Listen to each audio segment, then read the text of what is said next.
What is up, Knicks fans? Welcome back to another episode of Fireside Knicks with your hosts, Dylan and Davin. And today we're going to talk about a guy that we've been talking about all season long, the Knicks' biggest offseason acquisition, Karl-Anthony Towns. This guy has been unbelievable, man. I mean, he sat out the game against Detroit with a knee issue, and the Knicks ended up losing that game, a game that they really should not have lost, really. I think everyone would agree with me on that. And then he came back against the Toronto Raptors and put in one of his best performances of the season, 24 points, 15 rebounds, 6 assists, 2 steals, 2 blocks. I mean, this guy was all over the floor, did everything, really carried the Knicks to a win in a kind of a slog kind of a game, and a little bit of a dogfight against the Toronto Raptors, who are sub 500, not a very good team. So you want to see them kind of blow out these teams, but at the end of the day, wins are wins, and Towns is leading them to wins. They are off to a 15-9 start, in large part thanks to Towns, and I think he's having an MVP level season. It seems like a lot of people are catching on to that as well, so we're going to sit here and talk about that. So Davin, first off, tell me how you're doing, and secondly,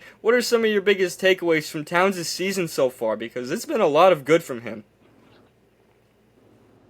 No, I'm doing great, man. Thank you for asking, and we're going to get more into that, how we should treat sub 500 teams here soon. But Karl-Anthony Towns overall, man, he's been phenomenal. Boasts the highest defensive rating on the team right now, disavowing the reputation of his defensive prowess and really climbing MVP ranks right now. He's really in MVP talks. Like, we saw that performance against Toronto, how he really closed down the stretch there, him and Mikal Bridges, and you really love to see that. But Towns is the number one option. He's playing like one, top 2 in the league in rebounds and shooting 44% from 3. If that's not MVP talks, I don't know what is. This is actually ridiculous right now. So it's like he's while boasting the highest defensive rating, as I already said. So really, but back to what I was saying as far as winning handily versus, like you just said, you spoke on, Toronto Raptors are not that good. Winning handily versus sub 500 teams really elevates the team's confidence and camaraderie. But being in dogfights, especially against Toronto Raptors or the Detroit Pistons, with or without Towns, that's something we'll be talking about here soon, because that's kind of the whole premise of setting the team to a championship standard. And Karl-Anthony Towns, I believe he can be that number one option that leads to a championship, as imposing as he is, as great as he's been.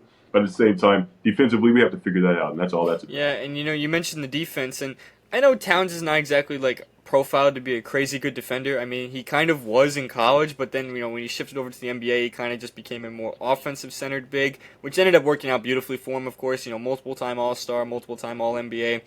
Now he's having the best season of his career, averaging 25 and 13 or something like that, with 44% from 3. I mean, he's doing everything. Maybe not fully the defense, but he's getting there. It's an improvement on that end of the floor, and at least he puts an effort on that end of the floor, and I value that. I do. But with the way that defense is, if he continues to improve on that end of the floor, I think the defense is only going to get better from this team moving forward, because Mitchell Robinson is on his way back. He will be back soon, and I'm really excited for that. I am, because Towns has the flexibility as well to kind of slide over to the 4 and play some power forward alongside Robinson in the front court. Against the Raptors, they ran a front court of Achua and Towns briefly, and I really liked that front court. I thought defensively it worked really well. Offensively, you didn't have much limitation because Achua is growing on the end of the floor, and of course Towns being a floor spacing 5.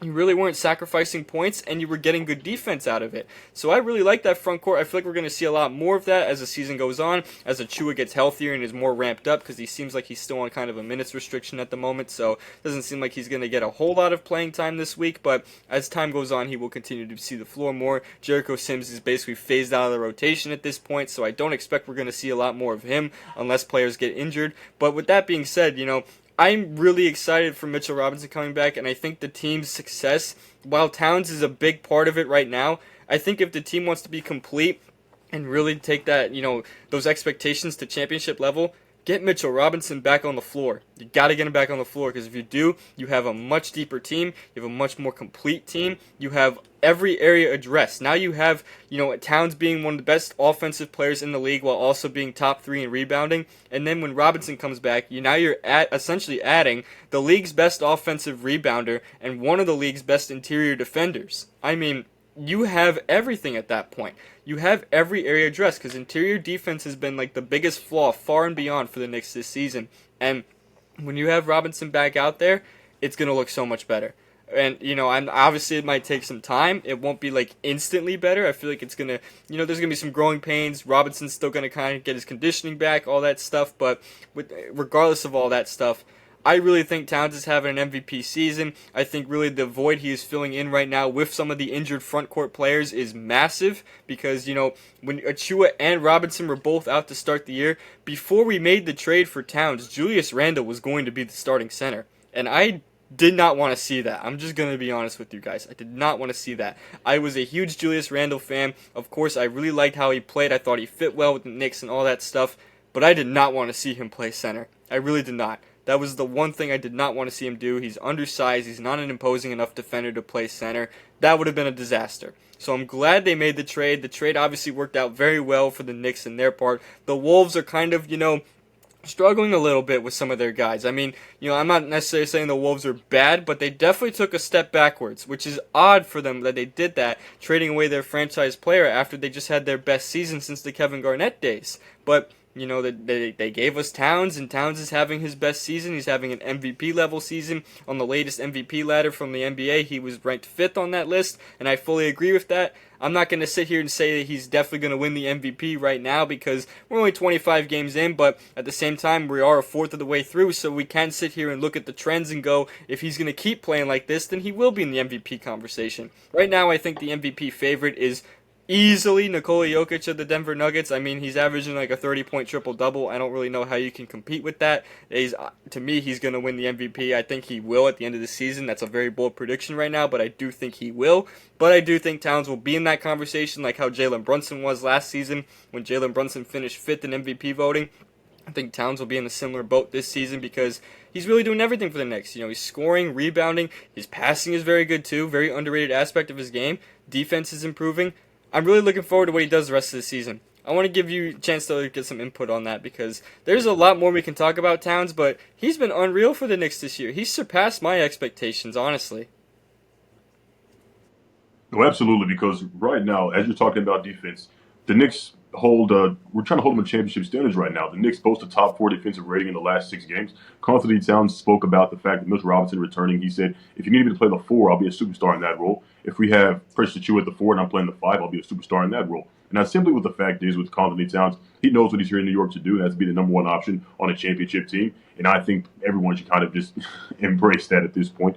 Jalen Brunson, phenomenal player he is, phenomenal playmaker he is. At the same time, defensively, there are some liabilities there. It just is what it is. Sometimes I believe the whole entire team lacks the mental approach they should be having, as we see attested to the missed free throws as of late. So, yeah, when it comes down to the home stretch, you have a player like Karl-Anthony Towns, can get the job done. But when it comes to playing these sub 500 teams and performing to the way, like kind of lowering your expectation level and then not playing to standard you should be blowing these guys out. The Pistons, without Towns or not, as well as the Toronto Raptors, a 7-17, now 7-18 team. This should not have went to the final 8 seconds that we saw it with Karl-Anthony Towns. Big shot from Towns for sure, but it shouldn't have went that far.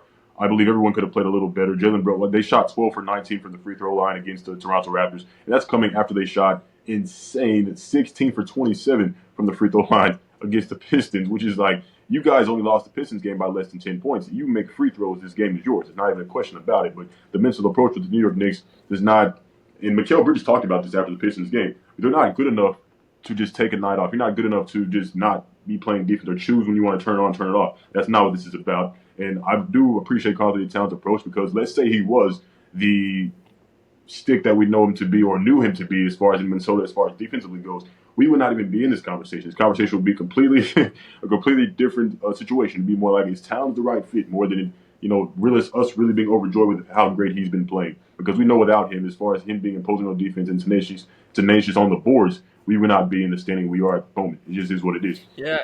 So, yeah, as far as players being liabilities on defense, playing sustainable defense and being really good, really want to shout out Karl-Anthony Towns for that, as well as Mikal Bridges. Mikal Bridges' last 5 games or so have been phenomenal. The guy's 22.4 points a game on 56%, 45% from 3 in the last 5. The best plus-minus in the league, while also being number 1 in minutes per game. That's what you have playing beside Karl-Anthony Towns. So I think we'll be all right, you know what I mean? But at the same time, just keeping these guys to a championship standard of basketball and really expecting them to be imposing night in, night out. Like tonight, we have the Hawks tonight. I believe the Hawks really do boast a great 8-man rotation. That's a really good team. People are really sleeping on the Hawks. They've had wins against the Knicks. They beat Boston. They beat Cleveland. They beat the Lakers. Like, let's be serious here about the Atlanta Hawks and what we'll be seeing tonight. And that's all I'm preparing ourselves for. Yeah, and when it comes to Towns and stuff like that, I think he can have a good night against the Hawks tonight. I do. I think Clint Capella is a good center, but I do think Karl-Anthony Towns can, hold his own. I think he can kind of get Capella out of the paint a little bit and open up the lanes for Mikal Bridges and OG Anunoby and Josh Hart and some of the other guys. So, with anyway though, when it comes to Towns this season, really, of course, the defense is where you really want to see him step up on. You want to see him play better defense, give better rim protection, because quite frankly, the Knicks' rim protection has been lackluster this season. Jericho Sims, by the stats, is giving you rim protection, but now he's not even in the rotation because he's just so bad offensively that you can't even play the guy anymore. So, you kind of just had to take him out of there. That's why Towns is so valuable, though, because the Knicks haven't had an offensive center like him really since, if you want to count Kristaps Porzingis, you can, but I always considered him a power forward. So you're looking at guys like, Amari Stoudemire or Patrick Ewing. It's literally like in that type of tier of the types of centers that the Knicks have had where Towns ranks. Towns is already up there as one of the best Knicks centers ever that they've had. He's only played 23 games or something like that with the Knicks right now up to this point. And the way he's playing, it's a joy to watch. Like I said, he surpassed my expectations. I was someone who was very much against the Towns trade as much as a year and a half ago. And I honestly owe an apology, and I will take my L on this for trying to convince myself that trading for Towns would have been an awful idea, because I was wrong. I honestly was wrong. I was wrong about that. I was wrong about Towns. Towns is a fantastic player. He's a fantastic fit with Jalen Brunson. He and Brunson are the only two players in the NBA, yes, in the NBA, that are averaging 25 or more points per game and shooting 40% from three. That is one of the top duos in the NBA, top 3 duo, maybe even the best duo if you want to go that far. They are easily one of the best duos in the league, though, with hands down one of the best pick and roll combinations. It's so fun to watch because those guys can score at all 3 levels at a very efficient rate at all 3 levels. It's really fun to watch. I really don't got much else to say about Towns, though. His season so far has just been phenomenal. I'm hoping that this trend continues and that he finishes the year in the MVP conversation. Now, before we do wrap it up, though, Davin, I want to ask you, do you think Towns can finish as an MVP finalist this season? No, honestly, there's no question about it. I think he's the New York Knicks' #1 option. I think he is the cornerstone of this organization right now. Jalen Brunson, phenomenal. He is the captain. But taking a step back as he had to, Karl-Anthony Towns is a better player, and he's showing it. He's living up to it. Like he said, he wants to be a superstar in multiple roles, whatever they ask him to be. And he can live up to it to the fullest, I believe. Simply playing defense makes all that much of a difference from Karl-Anthony Towns and how great he can be. And it's simple as that. He's showing that he wants to be that great. So, yes, he will be in the MVP talks, I think, for years to come, to be honest. Yeah, that's something. Years to come. We'll see about that one, because I really hope that does happen, because, it's finally refreshing that the Knicks have MVP-level talent on their team. Jalen Brunson last season finishing 5th in MVP voting, and now Karl-Anthony Towns right now in the MVP conversation early in the season, and hopefully these trends continue and he finishes the season off in the MVP conversation. I think it'll be a very tall task for him to win the MVP award, just because of how deep the talent is nowadays in the NBA. And like I said before, Nikola Jokic, I think, is easily far and beyond the MVP right now if the season were to end today. So it's going to be tough for him to actually win the award, but getting the recognition and kind of getting some votes and stuff like that, that's still huge for the Knicks. The Knicks haven't had MVP-level talent really on their team since Carmelo Anthony before last season with Brunson. So, you look at stuff like that, and it's just really like, it's really a blessing that we have Towns here. And I know Julius Randle had gotten some MVP votes in 2021 and stuff like that, and he's had very good seasons when he was with the Knicks, but, I don't think anyone ever really thought that, Julius Randle was going to win the MVP award. Jalen Brunson was legitimately in the MVP conversation last season. Carmelo Anthony was in the MVP conversation the year he won the scoring title, all that stuff. So it really comes down to that. There's levels to this stuff, and Towns is on that level right now. I'm really excited for it. But I don't have much else to say, so I do think this is a good place to wrap the episode up. We really hope you guys enjoyed this video. Let us know what you guys think about Karl-Anthony Towns in the comments section below, because his season's been phenomenal in our eyes, and we hope you guys think the same, because we would love to hear about that. You can follow us on all of our social media platforms. We're on TikTok, Twitter, Instagram, Facebook, and of course this YouTube page that you were watching the video on. You can follow our own personal Twitter accounts. They're right there above our heads. And we will see you guys in the next episode of Fireside Knicks. Peace out.